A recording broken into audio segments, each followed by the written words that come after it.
안녕하세요. 뉴스비페입니다. 오늘도 하루 뉴스를 테크부터 경제, 부동산, 국제까지 한 상 가득 차렸습니다.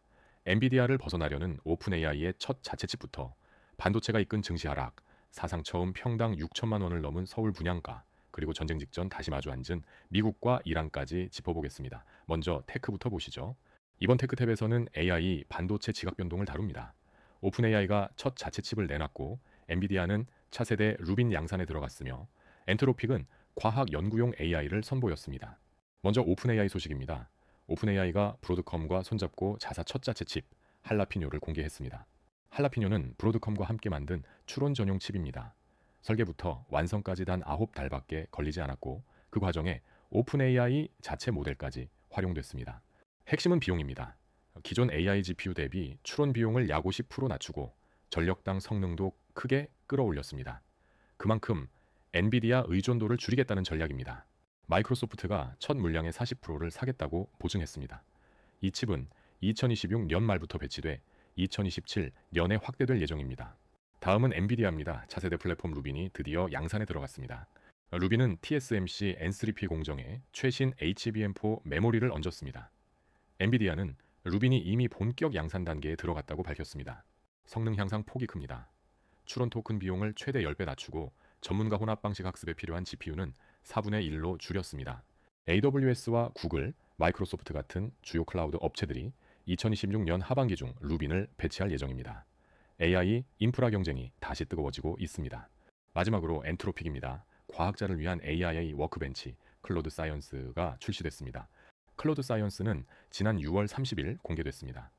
연구자들이 자주 쓰는 도구와 데이터베이스를 한데 묶은 과학 연구 전용 AI 작업 공간입니다. 가장 큰 특징은 감사 가능한 산출물입니다. 그림 하나를 만들어도 그걸 만든 코드와 환경, 대화 기록까지 함께 남겨 연구의 재현성과 신뢰성을 높였습니다. 여기에 클로드 소네트 5가 7월 1일부터 전 사용자 기본 모델이 됐습니다. 오퍼스에 가까운 성능을 더 낮은 값에 쓸 수 있게 되면서 연구 현장의 AI 활용이 한층 빨라질 전망입니다. 끝으로 아직 확인되지 않은 소식입니다. 애플 비전 프로 핵심 임원이 오픈 AI로 자리를 옮긴다는 이야기가 돌고 있고요. 아마존의 차세대 학습 칩 트레이니엄 3가 연말에 완판될 거라는 관측도 나옵니다. 두 소식 모두 아직 공식 확인되지 않은 내용으로 모두 미확인입니다. 이번엔 경제 탭입니다. 새 분기를 연 증시의 반도체 급락, AI가 물붙인 글로벌 주식시장, 그리고 흔들리는 북미 무역 질서까지 돈의 흐름을 짚어보겠습니다. 3분기 첫날 뉴욕 증시가 반도체를 중심으로 미끄러졌습니다. 7월 1일 뉴욕 증시에서 S&P 500은 0.2%, 나스닥은 0.66% 내렸습니다. 특히 반도체가 무너지면서 마이크론은 하루에만 10% 넘게 급락했습니다. 사실 상반기 내내 반도체는 80% 넘게 급등했고 마이크론은 연초 대비 여전히 260% 위에 있습니다. 너무 많이 오른 만큼 3분기 첫날 차익 실현 매물이 쏟아진 겁니다. 반면 메타는 클라우드 사업 발표에 9% 뛰며 온도차를 보였습니다. 개별 재료에 따라 종목별 희비가 갈리는 장세가 이어질 전망입니다. 올 상반기 전 세계 기업들이 주식시장에서 끌어모은 돈이 폭발적으로 늘었습니다. 딜로직 집계 결과 상반기 글로벌 ECM 발행액은 7,294억 달러로 전년보다 73% 넘게 늘었습니다. 핵심은 기술 섹터였습니다. 전체 발행액의 약 3분의 1이 테크에서 나왔는데 AI 인프라 투자 경쟁이 막대한 자본 수요를 만들어낸 겁니다. 돈이 AI로 몰린다는 신호가 뚜렷합니다. 다만 자본 조달이 몰릴수록 나중에 투자 회수 부담도 커질 수 있다는 점은 경계할 대목입니다. 미국이 멕시코, 캐나다와의 무역 협정을 그대로 연장하지 않기로 했습니다. 미국은 USMCA를 한 번에 갱신하는 대신 매년 재검토하는 방식으로 가기로 했습니다. 사실상 재협상의 문을 연 겁니다. 이렇게 되면 관세와 원산지 규정이 언제든 바뀔 수 있습니다. 북미를 하나로 묶어온 공급망 전체가 불확실성에 노출되는 셈입니다. 기업들은 일단 지켜보자는 관망세로 돌아섰습니다. 투자와 생산 결정이 미뤄지면 우리 수출 기업의 북미 전략에도 영향이 불가피합니다.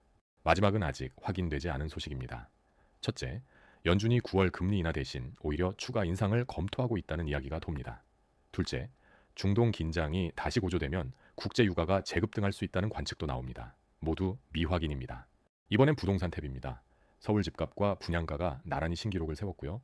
용인엔 초대형 반도체 호재까지 겹쳤습니다. 오늘의 부동산 소식 하나씩 짚어보겠습니다. 먼저 서울 새 아파트 분양가가 사상 처음으로 평당 6천만 원을 넘어섰습니다. 주택도시보증공사 집계 결과 서울 민간 아파트 평균 분양가가 3.3제곱미터당 6,355만 원을 기록했습니다. 전달보다 8.85% 오르면서 통계 작성 이후 처음으로 6천만 원대에 진입했습니다. 이렇게 뛴 건 공사비와 인건비가 급등한 데다 금융비용까지 붙었기 때문입니다. 여기에 새 아파트 공급 자체가 줄면서 신축 희소성이 분양가를 더 밀어 올렸습니다. 이제 국민평형인 84제곱미터도 16억원을 훌쩍 넘겼고요. 강남권 고급 단지는 평당 8,540만 원까지 치솟았습니다. 새 아파트 문턱이 갈수록 높아지고 있습니다. 다음은 서울 아파트 값이 19년 만에 가장 크게 뛰었다는 소식입니다.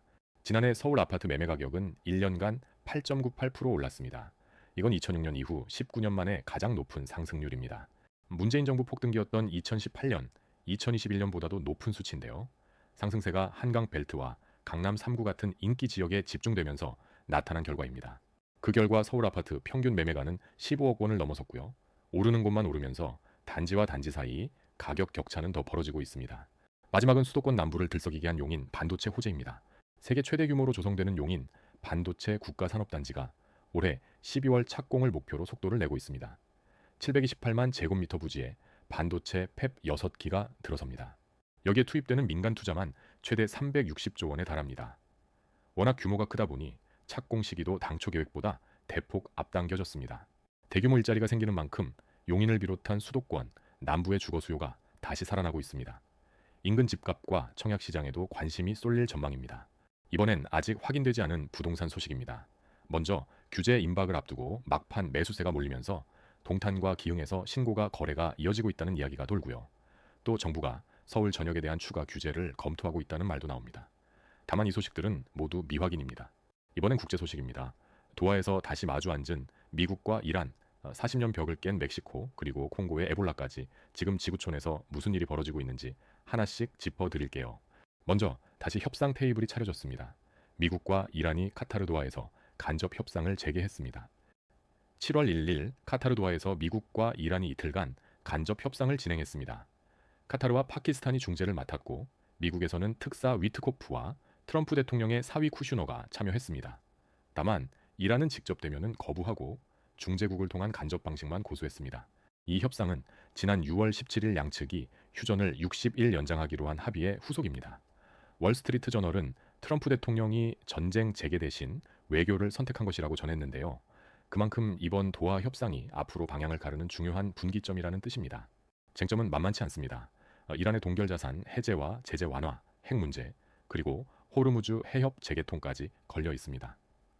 특히 호르무즈 해협은 전 세계 원유의 약 5분의 1이 지나가는 길목이라 협상 결과에 따라 국제 유가가 출렁일 수 있습니다. 다음은 조금 가벼운 소식입니다. 멕시코가 오랜 징크스를 깼습니다. 이번 2026 월드컵에서 멕시코가 조별리그를 통과해 16강, 그러니까 노크아웃 스테이지에 올랐습니다. 개최국의 하나로서 홈팬들 앞에서 이뤄낸 값진 승리였습니다. 이게 왜 화제냐면요. 멕시코가 이 노크아웃 단계벽을 넘은 게 정말 오랜만이기 때문입니다. 약 40년 가까이 이어진 벽을 드디어 허문 겁니다. 덕분에 멕시코 전역이 축제 분위기입니다. 개최국 프리미엄에 오랜 한까지 풀리면서 이번 대회 멕시코 축구에 대한 기대감이 한껏 높아졌습니다. 마지막은 무거운 소식입니다. 콩고의 에볼라 사망자가 300명을 넘어섰습니다. 콩고 민주공화국에서 최근 최악급 규모의 에볼라가 번지고 있습니다. 확진자는 1000명을 넘어섰고 사망자는 300명을 훌쩍 넘어섰습니다. 최근 몇 년 새 가장 심각한 발병 중 하나로 꼽힙니다. 문제는 이 지역이 무장 분쟁 지역이라는 점입니다. 접근 자체가 어려워 감염자 추적과 격리, 그러니까 방역이 계속 지연되고 있습니다. 병을 잡아야 할 손이 전쟁 때문에 묶여있는 셈입니다. 더 걱정스러운 건 국경 너머입니다. 이미 접경국으로 번질 조짐이 보이고 있어 자칫 인접 국가로 확산될 수 있다는 우려가 커지고 있습니다. 국제사회의 신속한 지원이 절실한 상황입니다. 끝으로 아직 확인되지 않은 소식들입니다. 첫째, 모나코에서 발생한 폭발물 사건에 특정 배후 조직이 개입했다는 설이 돌고 있습니다. 둘째, 파키스탄과 아프가니스탄 국경의 긴장이 자칫 확전으로 번질 수 있다는 우려도 나옵니다. 다만 두 소식 모두 미확인입니다. 오늘 준비한 뉴스 여기까지입니다. 구독하고 알림 설정해 두시면 내일도 뉴스 한 상 가득 차려드리겠습니다.